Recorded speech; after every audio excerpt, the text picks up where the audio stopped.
Serikat Donald Trump mengatakan bahwa Iran mengusulkan negosiasi setelah ancamannya untuk menyerang Republik Islam itu atas kekerasan pada demonstran. Aktivis mengatakan jumlah korban tewas dalam protes yang meluas di Iran menjadi setidaknya 544 orang. Trump mempertimbangkan untuk melancarkan serangan siber dan serangan langsung ke Iran ke tingkat yang lebih tinggi. Hari Senin kemarin lewat unggahan di platform Truth Social, Trump mengatakan akan menjatuhkan tarif 25% kepada negara manapun yang melakukan bisnis dengan Iran. Protes besar-besaran di Iran dimulai sejak akhir Desember karena krisis ekonomi dan anjloknya nilai mata uang rial ke titik rendah sepanjang sejarah. Well, no, they're starting to, it looks like, and there seem to be some people killed that aren't supposed to be killed. These are violent, if you call them leaders, I don't know if they're leaders or just they rule through violence. But we're looking at it very seriously. The military is looking at it, and we're looking at some very strong options. We'll make a determination. Warga pendukung pemerintah Iran turun ke jalan menggelar demo usai terjadi aksi protes nasional.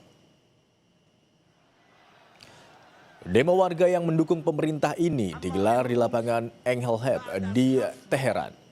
Massa mendukung pemerintah dan mengutuk kerusuhan terkait gelombang protes usai memburuknya ekonomi di Iran.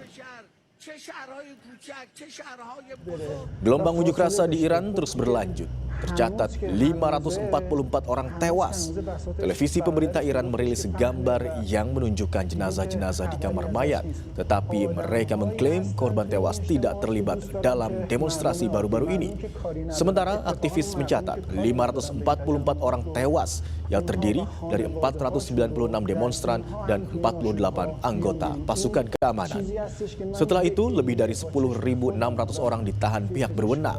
Bahkan aktivis meyakini jumlah itu akan terus bertambah karena pemerintah Iran belum merilis resmi jumlah korban jiwa. و همان گونه که قبلا بود درخواست اینه که در هر محله اینا جمع شن و اجازه ندن آشوبگری کنن. مردم باید در صحنه باشن.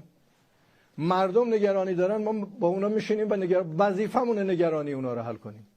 ولی وظیفه بالاتر اینه که اجازه ندیم یه عده آشوبگر بیان کل جامعه رو به هم بریزن.